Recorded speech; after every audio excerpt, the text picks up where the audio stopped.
Muy bien. Buenos días. Mientras los chicos van pasando a las clases, vamos a buscar Mateo. Vamos a analizar un párrafo.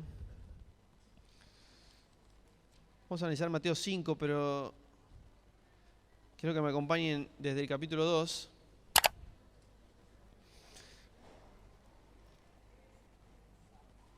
Vamos a analizar algunas cositas muy rápido de estos primeros capítulos para entender cómo es que llega Jesús al capítulo 5. Y dice Mateo, capítulo 2,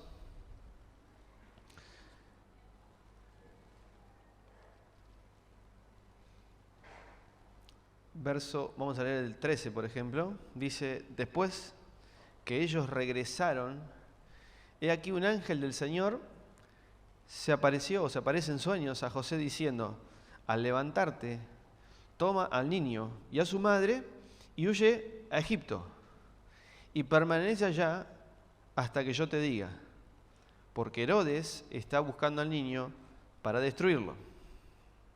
Él, levantándose, tomó de noche al niño y a su madre y se fue a Egipto, y allá se quedó hasta la muerte de Herodes, para que se cumpliera lo dicho por el Señor mediante el profeta, cuando declara: de Egipto llamé a tu hijo. En el capítulo 3, verso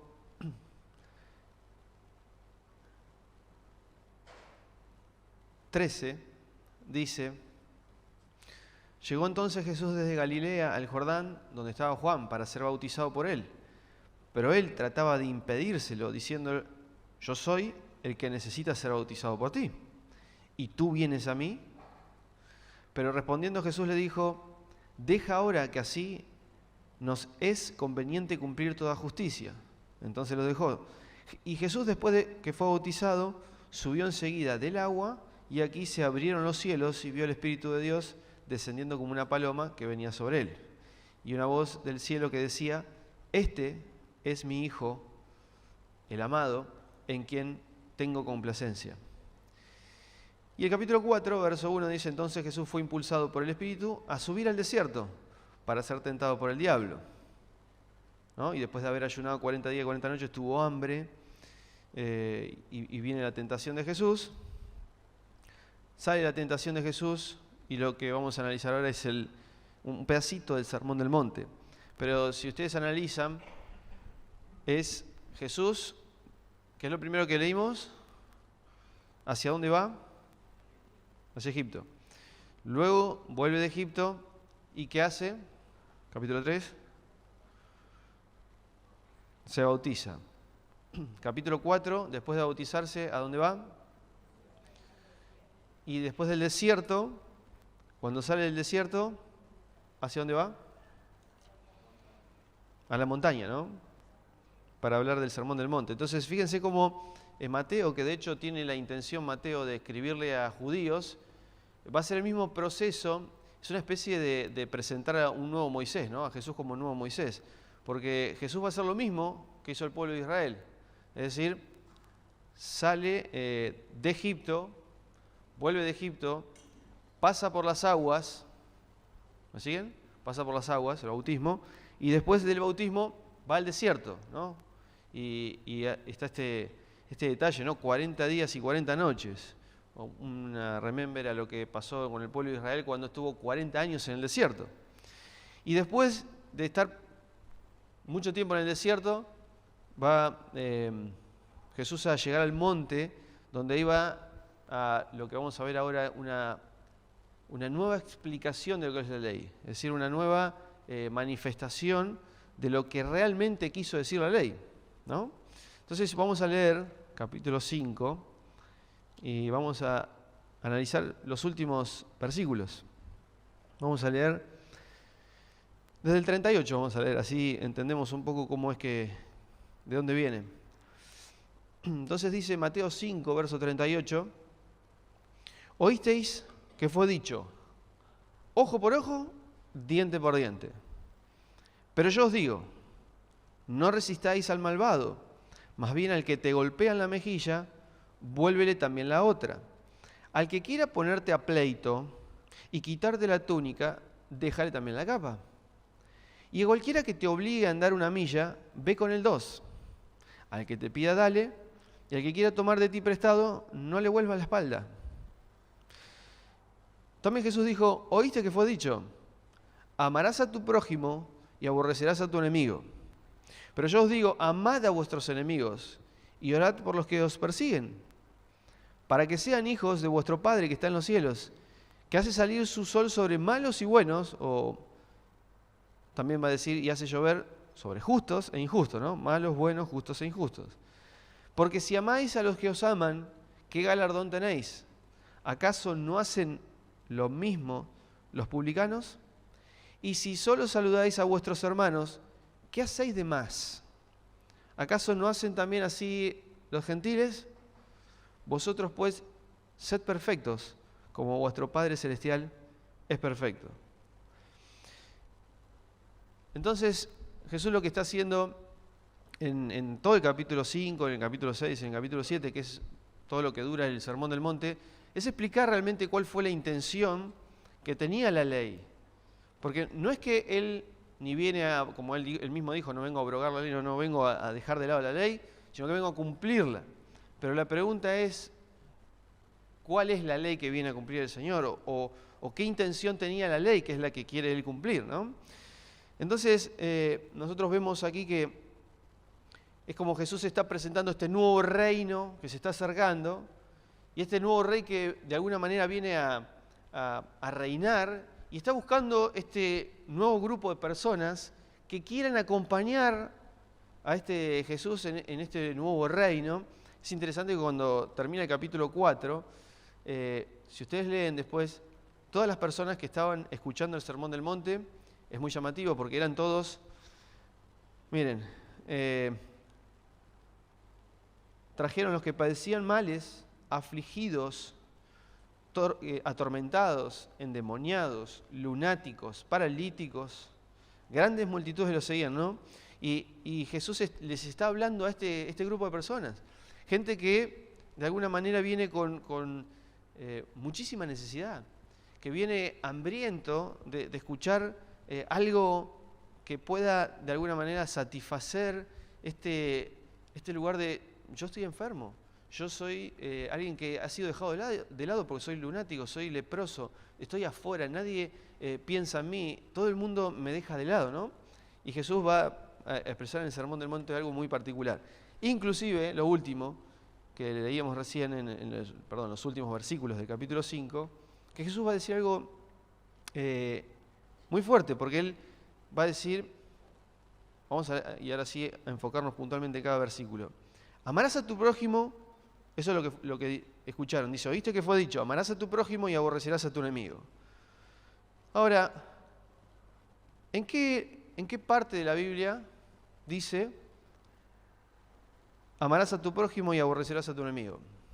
¿Alguno tiene algún índice ahí que le diga cuál es el versículo en el Antiguo Testamento que dice esto?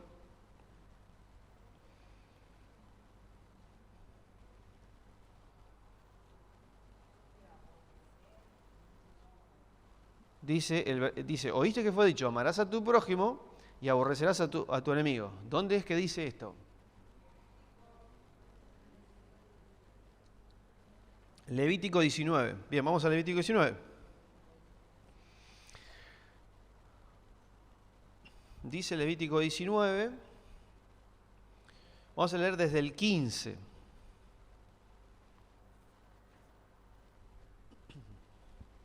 Levítico 19, verso 15, donde Jesús está haciendo referencia a esto, ¿no? Amarás a tu prójimo y aborrecerás a tu enemigo. Eso es lo que supuestamente dice el Antiguo Testamento. Entonces dice Levítico 19, 15. No perviertas la justicia, ni te muestres parcial en favor del pobre o del rico. No hagas preferencia por alguno, ¿no? Sino juzga a todos con justicia, o sea, el mismo trato. No andes difundiendo calumnias entre tu pueblo, ni expongas la vida de tu prójimo con falsos testimonios. No hagas daño a tu prójimo. Yo soy el Señor. Verso 17. No alimentes odios secretos contra tu hermano, sino reprende con franqueza a tu prójimo, para que no sufra las consecuencias de su pecado. O sea, no odies a tu prójimo. No seas vengativo con tu prójimo, ni les guardes rencor. Ama a tu prójimo como a ti mismo, porque yo soy el Señor. Ahora, miren lo que dice el verso 33 de Levítico 19. Ese es el párrafo que Jesús hizo referencia en Mateo, ¿no?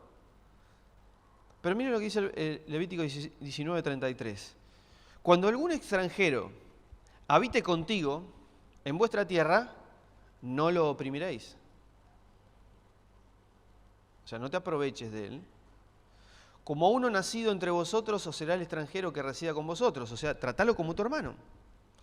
Pero miren, lo amarás como a ti mismo, porque extranjero fuisteis en la tierra de Egipto.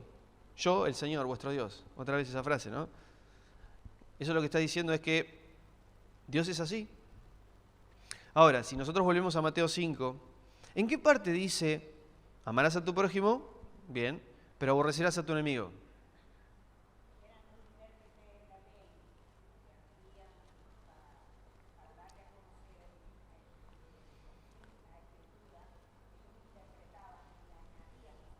Bien, Neila dice que algunos intérpretes le añadían algo más.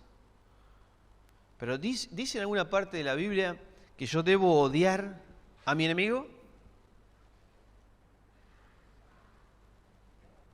Entonces, ¿por qué Jesús dice, oíste que fue dicho, amarás a tu prójimo y aborrecerás a tu enemigo? Eso era... Exacto. Eran interpretaciones de lo que quería decir amar a tu prójimo. Es decir, algunos judíos intérpretes habían deducido de que si yo tengo que amar a mi prójimo, de alguna manera también tengo que odiar a mi enemigo. Porque nos tenemos que cuidar entre nosotros. Porque había un nacionalismo muy pronunciado en ellos, creyendo de que ellos eran el gran pueblo de Dios elegido y que el resto tenía un cierto valor inferior a ellos. Entonces yo tengo que amar a mi prójimo, pero tengo que odiar a mi enemigo. Pero Jesús no dice eso. Eso lo entendieron mal. Entonces yo vengo a expresar, dice Jesús, el verdadero significado de la ley que leímos en Levítico 19. Y fíjense que cuando leímos en el Levítico 19, todos tienen que ver con no alimentes odios, no difundas calumnias contra tu prójimo, no seas vengativo, no guardes rencor, ¿no? Y renglón seguido el verso 44 dice, pero yo os digo, amad a vuestros enemigos y orad por los que os persiguen.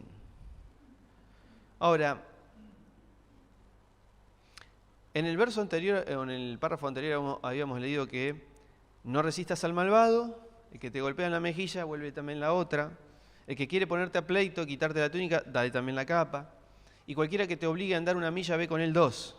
Al que te pida, dale, y al que quiere tomar a ti prestado, no vuelva a la espalda. ¿Qué está queriendo decir Jesús acá?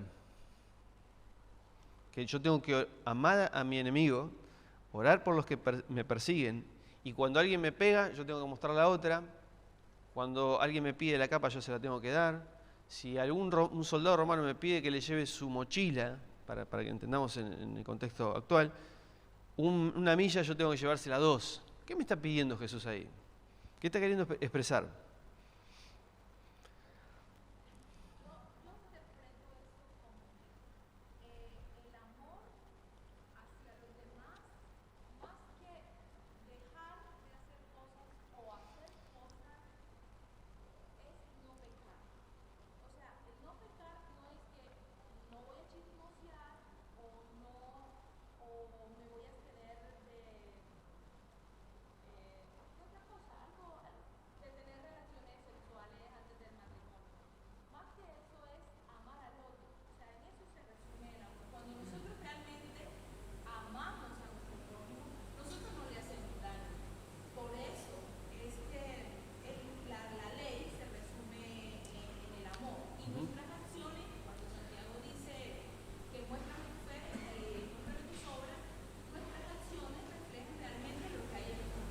Bien.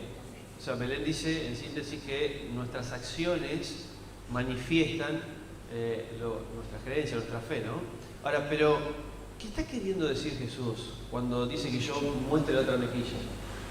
¿Eso es una actitud pasiva, activa? ¿Tengo que dejar pisotear?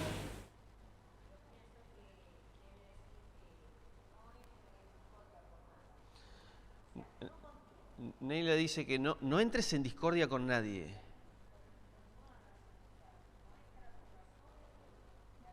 ¿Algo más? No es pasiva, es activa. Lo propio es decir, no pongo límites a mí. O sea, no es que soy pasivo y dejo hacer. Pero dice esto, miren, dice, si te pegan contra la otra, ¿eso es actitud pasiva o activa, no? No, eso es ponderar, no de pasión. A ver, sí, Gonzalo, decía. Está enseñando algo que el hombre no puede hacer. Que no es natural del hombre. Bien, claramente lo que está enseñando Jesús es algo que no puede salir de nosotros, ¿no? Que yo pueda amar a mis enemigos, que yo pueda orar por los que me persiguen, no es algo lógico.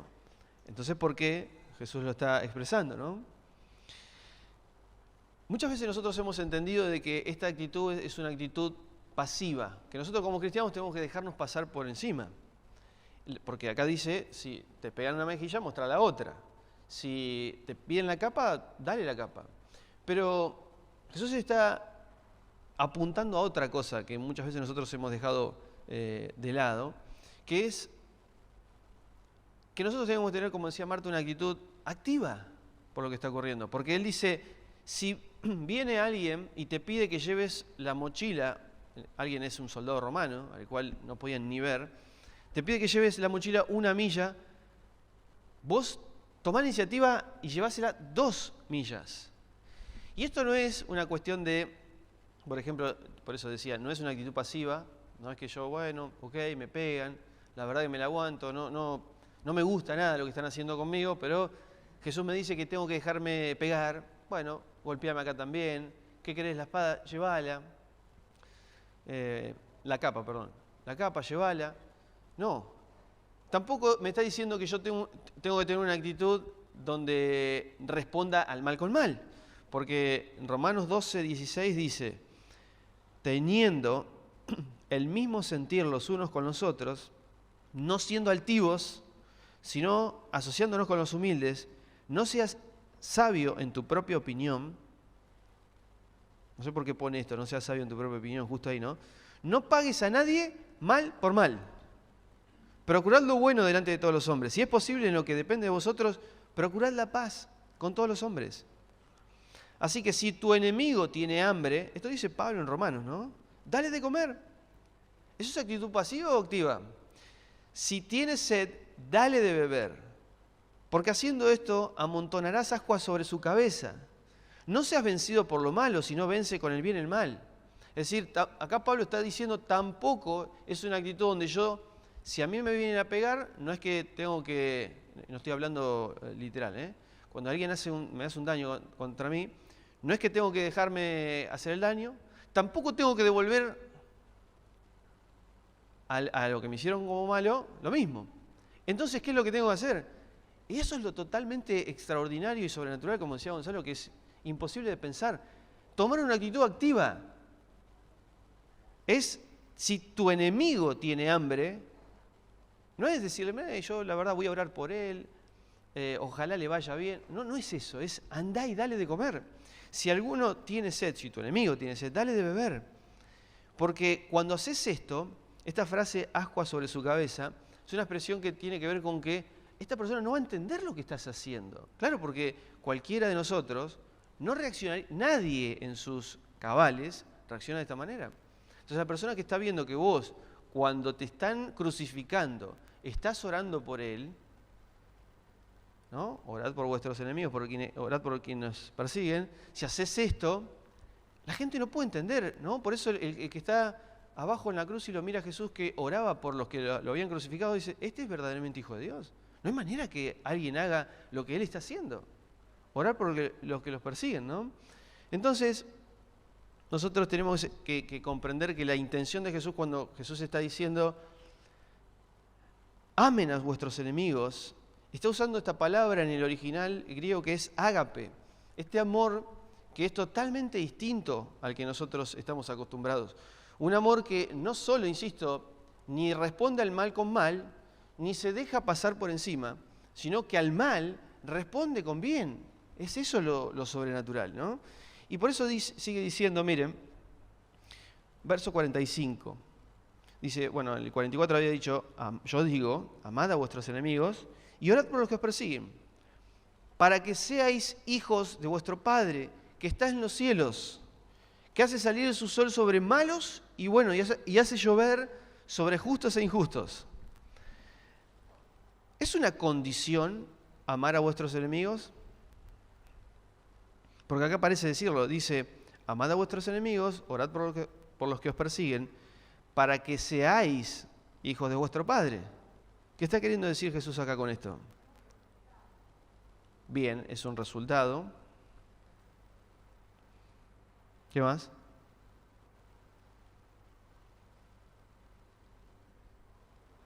¿Por qué dice, si ustedes aman a vuestros enemigos, parece decir, ¿no? Para que sean hijos de vuestro Padre que está en los cielos.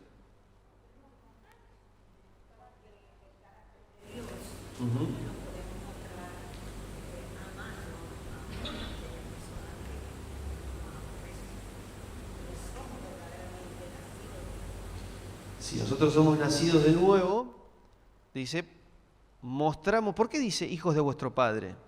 ¿Por qué hijos? Pero ¿qué significa que alguien es hijo de vuestro Padre? Que tiene la misma, sí, que comparte la naturaleza. Es decir, si yo soy hijo de Dios, sí, Pablo.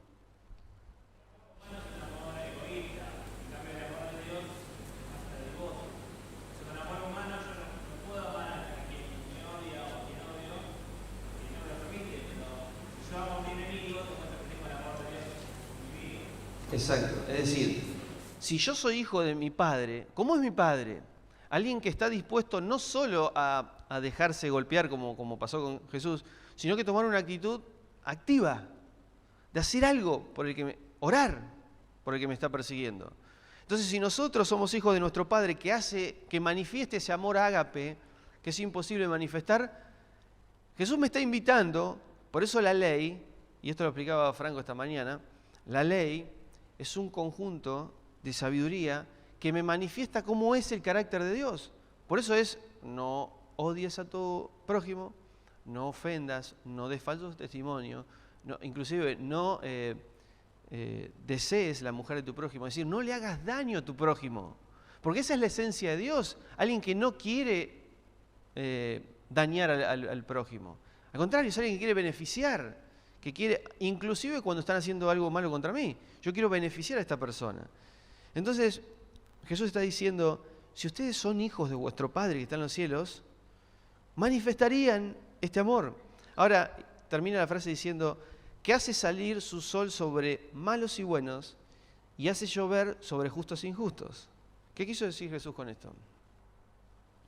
¿Por qué Jesús dice, amen, oren? De esta manera muestran que son hijos de vuestro Padre, que tienen la misma esencia, que la misma naturaleza.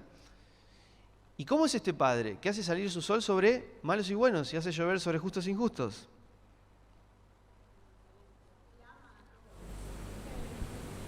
Bien, Él ama a todos. Pero ¿por qué la frase hace salir su sol?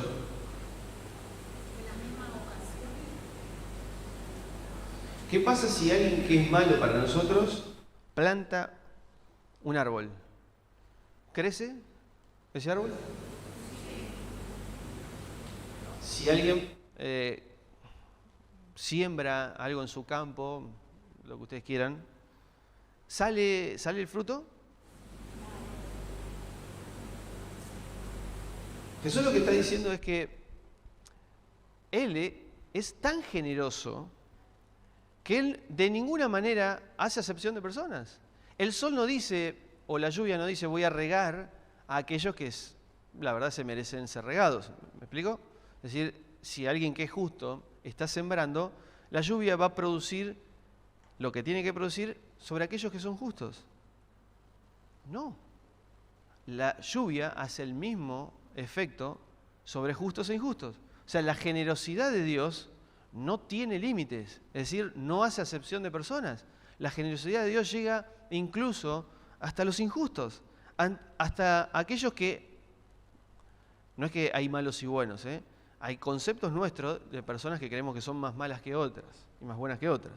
Entonces Jesús hace esta referencia de que Dios bendice inclusive a los que nosotros creemos que no se lo merecen. Esa es la expresión. Si vos crees que hay alguien que no se merece, Dios también hace... Y miren, hay un libro completo en la Biblia que de alguna manera deconstruye lo que muchas veces pensamos, es el libro de Job.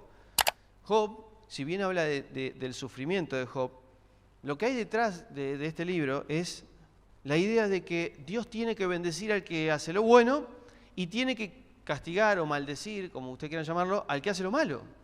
Eso es lo que está en todo en el libro de Job. De hecho, Job se está preguntando por qué estoy sufriendo si supuestamente yo hago todo bien. O viceversa, los amigos de Job desde afuera están diciendo, si vos estás sufriendo, debe ser porque tenés algún pecado oculto. Entonces, la lógica es, si haces bien, Dios te responde bien, pero si haces mal, Dios te responde mal. O te trata de acuerdo a eso. Pero acá Jesús está diciendo lo contrario. De hecho, el libro de Job fue escrito para derribar esa idea.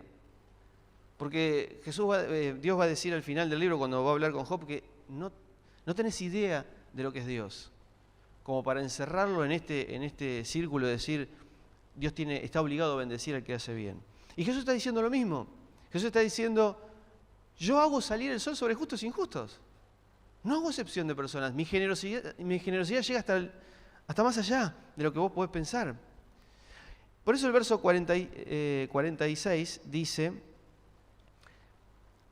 porque si amáis a los que os aman, ¿qué recompensa tenéis?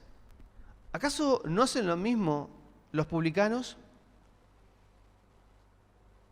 Y si saludáis a vuestros hermanos, ¿qué hacéis de más? ¿Acaso no hacen también los gentiles? ¿Qué quiso decir Jesús con esto también?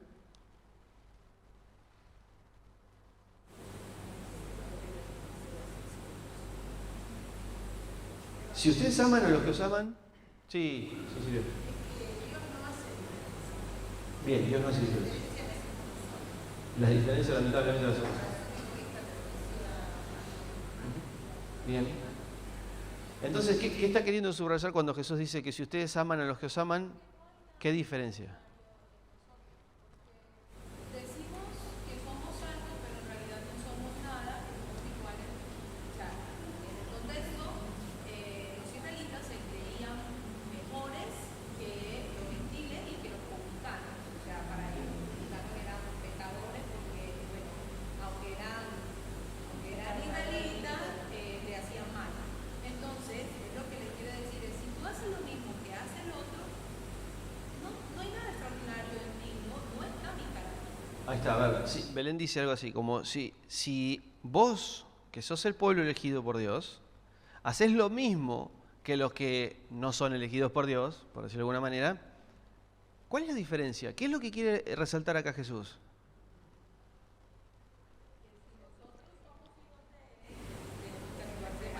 Ahí está. Sí, Jesús lo que está diciendo es esto. Si ustedes que son los hijos de vuestro Padre, ¿no? Si ustedes que son el pueblo elegido por Dios, que están para representar el carácter de Dios, si ustedes son los encargados de mostrarle al mundo cómo es Dios, hacen exactamente lo mismo que hace cualquier hijo de vecino, ¿cuál es la diferencia? ¿Cómo hacemos para mostrar el carácter de Dios si yo actúo igual que el otro? ¿Me siguen? Es decir, eso es lo que está diciendo Jesús. ¿Qué recompensa tienen o qué galardón tienen si ustedes hacen lo mismo que los publicanos? ¿Cuáles son los dos enemigos que está nombrando Jesús acá? ¿Uno? Publicanos. ¿Quiénes eran los publicanos? Eran los recaudadores. ¿Pero cómo? A ver, recaudadores de impuestos para el imperio. O sea, un judío que trabajaba para el imperio romano, que le quitaba el dinero a sus hermanos judíos para darle al imperio romano. Y si, ¿recuerdan alguien en la Biblia que sea así? Para visualizarlo. Mateo, bueno, pero hay otro más. Saqueo, ahí está. Mateo, de alguna manera termina bien porque Jesús lo llama, él estaba recaudando impuestos para el Imperio Romano, Jesús lo llama, él deja todo y lo sigue. Pero Zaqueo también, pero Zaqueo expresa que él realmente había robado. Dice, si yo le he robado a alguien, le voy a devolver 4 veces más. O sea, hay una... Era una extorsión, exactamente. Es decir, no solamente venían a cobrarte, sino que te extorsionaban para que pagues de más. Y no solo eso, sino que Zaqueo venía siempre acompañado por soldados romanos. Y apretaba a las personas para que no solo pagaran, sino pagaran de más. Y si no pagabas, tenían los soldados romanos que se iban a encargar de hacer lo que tenían que hacer para que vos pagues de verdad. Entonces Jesús está diciendo, a ver, esas personas que para vos no son dignas de ser amadas, como los publicanos, y hay otro más. ¿Quiénes eran los gentiles? En el contexto, los romanos. Los romanos. Es decir, si estos publicanos que para vos no son dignos de ser amados, si estos romanos que tampoco son dignos de ser tratados bien, hacen lo que vos harías, amar al que te ama, saludar al que te saluda. ¿Cómo nosotros podemos manifestar el carácter de Dios si hacemos exactamente lo mismo que aquellos que supuestamente son injustos o son malos? Y hay varios versículos donde Jesús expresa esta idea de, como decíamos al principio, tomar la iniciativa. El 5:23, o sea, unos versículos antes de Mateo, estábamos leyendo, dice,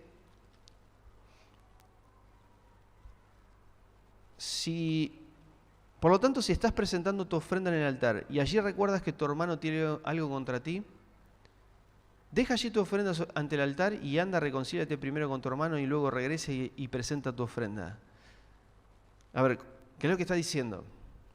Si estás por presentar tu ofrenda y no tiene que ver con dinero, tiene que ver con lo que pasaba en ese tiempo, ¿no? Un animalito, un animal inocente para de alguna manera cubrir el pecado momentáneo. Si vos estás por hacer eso, pero dice allí, ¿recordás que vos tenés algo contra alguien? Si alguien tiene algo contra ti, ¿ven la diferencia, no? Alguien tiene algo contra ti. Si alguien te hizo daño, ¿quién es el que toma la iniciativa? El dañado. Por eso, otra vez, la intención de Jesús no es simplemente ser pasivos, estáticos, dejarnos pasar por encima. Tampoco es responder al mal con mucho más mal. Sino que al contrario, es si alguien tiene una ofensa contra ti, vos andá a buscarlo. Y después dice Mateo 18, Mateo 18:15, si tu hermano peca contra ti, ve, repréndelo, esa es la idea, ¿no? Reprendelo, estando tú y él solos. Si te escucha, habrás ganado a tu hermano. ¿Quién es el que peca contra alguien? Si tu hermano peca contra ti, ¿quién es el que toma la iniciativa? El dañado, el que recibe el daño, el golpe, ¿no? Entre comillas. Entonces otra vez, Jesús está diciendo, si nosotros somos hijos de nuestro Padre, que nuestro Padre es alguien que expresa un amor que es diferente, que toma la iniciativa, que no espera que alguien le pida perdón, sino que Él perdona. Por eso Pedro creo que va a decir, no es que nosotros, o Juan, no es que nosotros hayamos amado a él, sino que Él nos amó primero, porque Él es el que toma la iniciativa. Es el que Él cruza la barrera, ¿no? Y para terminar, la última frase es también llamativa y a mí por lo menos me ha hecho me ha hecho generar muchas preguntas cuando dice el verso 48, vosotros pues sed perfectos como vuestro Padre Celestial es perfecto. ¿Qué quiere decir Jesús con esto?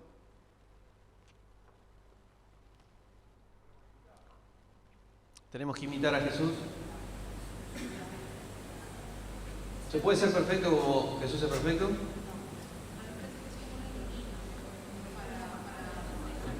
Belén dice que es una ironía. ¿Y tal? Es imposible, ¿no? Podemos tratar, pero acá Jesús está diciendo, es más, si podríamos usar los modos de los verbos en modo imperativo, ¿no? Muchas veces decimos esto, ¿no? Ustedes sean perfectos. No es una opción, no, ustedes sean perfectos. Entonces parece como si fuera una orden, ¿no? Pero yo de este lado veo la orden y digo, ¿yo tengo que ser perfecto como mi Padre Celestial es perfecto? Es imposible. No hay manera, yo ya quedé descalificado. Ya no estoy preparado para esto. Pero ¿qué es lo que quiso decir Jesús cuando dijo, ustedes sean perfectos como vuestro Padre Celestial es perfecto? A ver, ahí está. Mire, cuando nosotros traducimos la palabra perfecto, no nos ayuda en el castellano porque perfección para nosotros es que no tenga ningún tipo de error. Pero en realidad lo que está queriendo expresar en el idioma original, en el griego, es estar completos, ser maduros, llegar a un lugar, a un punto culmine donde yo puedo estar completo. Entonces, ¿qué es lo que está queriendo decir Jesús? Así como mi Padre es o manifiesta esto que es sobrenatural, que es un amor distinto al que conocemos, que no solo se deja golpear, sino que toma la iniciativa para bendecir al que me está persiguiendo, esa es la perfección, ese es el estar completos. Entonces, si ustedes, que son los representantes de Dios, tienen que llegar al punto de entender que de alguna manera el estar completos es soltar ese deseo por vengarnos, por hacer daño, por responder al mal con más mal. Porque esa es la perfección de nuestro Dios en este sentido, ¿no? El estar completos. No hay nada que esté fuera de lo que Dios puede amar. No hay nada que yo pueda hacer que el amor perfecto, completo de Dios me pueda alcanzar. Entonces, de la misma manera, nosotros que somos sus hijos, sus representantes, aquellos que llevamos el carácter de Dios al que no lo conoce, aquellos que de alguna manera manifestamos un carácter distinto a los publicanos y gentiles, que hacen exactamente lo que muchas veces nos sale a nosotros, naturalmente, es este amor inigualable, es este amor completo, que es capaz de pasar esa frontera, no solo, ok, listo, me la aguanto porque soy cristiano, sino que no, yo voy activamente a bendecir a aquellos que me persiguen, a aquellos que me ultrajan, a aquellos que me quieren matar, a aquellos que me quieren dañar. Yo hago algo a favor de. Y esa es la idea que Jesús está expresando. Entonces, cuando nosotros analizamos estas cosas, ¿cuál es la intención de Jesús con esto? Insisto, no es cambiar ciertos modelos morales o comportamientos religiosos que muchas veces nosotros creemos que tenemos que modificar. Lo que Jesús está diciendo es que si ustedes quieren representarme, si ustedes quieren ser, porque por eso hice todo el inicio donde Jesús está mostrándose como aquel que, este nuevo Moisés que viene a expresar el objetivo de la ley. ¿Cuál era el objetivo de la ley? Mostrar el carácter de Dios. ¿Cuál es el objetivo de lo que Jesús está diciendo en el Sermón del Monte? Mostrar el carácter de Dios. ¿Cómo es el carácter de Dios? Alguien que no devuelve mal por mal. Sí. Exactamente.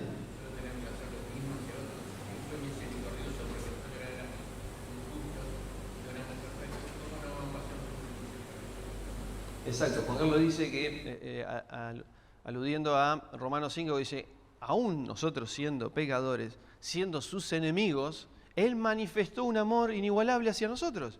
Y tomó la iniciativa, dejó su lugar para dar su vida por nosotros, para morir por nosotros en la cruz. Y si, ¿recuerdan esa historia de los dos deudores? Que uno se encuentra frente al rey y el rey le dice, mira, me debes incalculable. Eran, no sé, cientos de miles de dólares, algo que en toda una vida trabajando podía lograr. Y el rey le dice, me debes esto. Si no me lo pagás, voy a tener que mandarte a la cárcel y después, obviamente, entregar a tus hijos y a tu esposa. Pero fíjense la reacción del primer deudor. Dice, si me das tiempo, yo te lo pagaré. ¿Cuánto tiempo? ¿Cómo tiempo? Si es una deuda incalculable. Vos podrías trabajar toda tu vida y no te va a alcanzar. ¿Cómo dame tiempo que yo te lo voy a pagar? ¿Qué está manifestando esa persona? Que no entiende la deuda que ha generado. Porque si le dice, dame tiempo que te lo voy a pagar, se ve que no estás entendiendo cuánto debes. ¿Me siguen? ¿Y cómo nos damos cuenta de que esa persona no entiende cuánto debe? Porque se encuentra con otro, después de ser perdonado por este rey, se encuentra con otro, consiervo, y el consiervo le dice, el otro consiervo le debía muy poca plata, era nada, $100, por poner un precio. Y esta persona dice, me vas a pagar hasta el último centavo. Y como no podía, le dice lo mismo, dame tiempo, yo te voy a pagar. Lo manda a la cárcel porque no lo puede pagar. Y el rey, que lo había perdonado, se ve que no entendiste cuál era la deuda. Se ve que no entendiste cuál es el daño que hiciste. Que es lo que decía Juan Carlos recién. Hay algo que nosotros hicimos que es incalculable. Por eso nosotros somos llamados enemigos de Dios. Porque hemos rechazado a Dios. Pero Él no se quedó con eso. No es simplemente, bueno, está bien, me rechazaron. No, sino que Él toma la iniciativa, cruza la frontera y viene a buscarnos. Y viene a hacer todo lo necesario para transformar. Exacto, Romanos 5:8, exactamente. Es ese versículo. Entonces, si Dios hizo esto, la pregunta es, ¿por qué nosotros tenemos que leer esto? ¿Cuál es la intención de Jesús al leer esto? Y hace un tiempo que estamos intentando poder analizar cómo son nuestras relaciones, cómo como iglesia nosotros, y ahora en los grupos familiares vamos a empezar a ver Hechos 2, cómo es que nosotros como iglesia tenemos todas las cosas en común, cómo podemos vivir una vida extraordinariamente diferente. No hay manera de que podamos vivir una vida diferente como la que acabamos de ver, de orar por nuestros enemigos, de orar por aquellos que nos persiguen, de si alguien me quiere hacer daño, yo quiero expresar algo distinto de una manera activa, no pasiva. Y es que Jesús está esperando que nosotros veamos a los demás como Él los ve. ¿Cómo vio Jesús si viene alguien y te crucifica? ¿Cómo lo está viendo Jesús? ¿Por qué ora Jesús? ¿Qué dice? Padre, perdónales. No saben lo que hacen. ¿Qué está teniendo Jesús ahí? Compasión. Porque dice, ellos pobres no saben lo que están haciendo. Entonces Jesús lo que me está diciendo es, tenés que tener la idea es que vos puedas tener la misma visión que yo tengo, de ver a las personas que te están haciendo daño, inclusive con compasión. Y eso es lo extraordinario. ¿Cómo yo puedo ver a alguien que me hace daño con compasión? Con decir, esta persona por ahí no se da cuenta de lo que está haciendo. Quizá está pasando un tiempo difícil, por eso está siendo como es. Por eso está hablando mal de mí, por eso me está dañando, por eso quiere hacerme daño continuamente. Entonces yo tengo que tener esa mirada de compasión con esa persona. Y cuando tengo esa mirada de compasión, eso es lo que fluye. Oración por aquel que está haciéndome daño. Hacer algo, si tenés hambre, yo te doy de comer. Pero porque te veo con compasión, porque te veo como alguien que está sin entender lo que está ocurriendo. Eso es lo que hizo Jesús en la cruz. Él oró y dijo estas palabras. No saben lo que hacen, no se dan cuenta de lo que están haciendo. Entonces, como nosotros como iglesia, sin querer muchas veces repetimos lo de los publicanos y gentiles, los romanos. Queremos reaccionar igual. Tenemos una actitud de justicia. Si me trataste mal, yo te trato mal. Si vos hablas mal de mí, yo hablo mal de vos. Si vos no me hablas, yo tampoco te hablo. Porque así funciona la justicia, ¿no? Pero este nuevo reino al cual Jesús invita a que nosotros podamos ser partícipes de este reino, es un reino distinto, tiene otras leyes, y no leyes de obligación, otra manera de tratar al que me hace mal, y es mirarlo con compasión. Ese es el gran objetivo de lo que está Jesús expresando en los últimos versículos del capítulo 5. Mirar con compasión a alguien que probablemente no sabe lo que está haciendo. Zaqueo no sabe lo que está haciendo. Por eso Jesús va a la casa y lo confronta y Zaqueo transforma su vida. Jesús lo vio con compasión cuando estaba subido de arriba de un árbol. Jesús ve con compasión al soldado romano, que tampoco sabe lo que hace, que se sortean sus propias prendas. Por eso la vida de este nuevo reino es totalmente diferente a lo que estamos acostumbrados. Es un reino que ve a aquellos que son inclusive nuestros enemigos con compasión, con misericordia, porque ellos necesitan la gracia de Dios, tanto como nosotros. Por eso nosotros podemos responder activamente. Y ese es el desafío que tenemos como iglesia. Amarnos de una manera sobrenatural para que aquellos publicanos, aquellos romanos, aquellas personas que están fuera, puedan ver en la manera en cómo nos tratamos. Eso dijo Jesús, ¿no? De acuerdo con ustedes se amen, conocerán que son mis discípulos. De esta manera es que nosotros podemos expresar que somos hijos de vuestro Padre.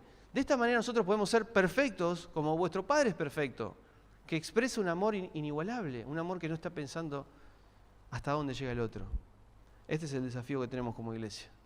Demostrar este amor que no vamos a encontrar en ningún otro lado más que del cielo hacia nosotros, que ya ha sido expresado en la cruz de Cristo y que hoy se replica a través de nuestras vidas.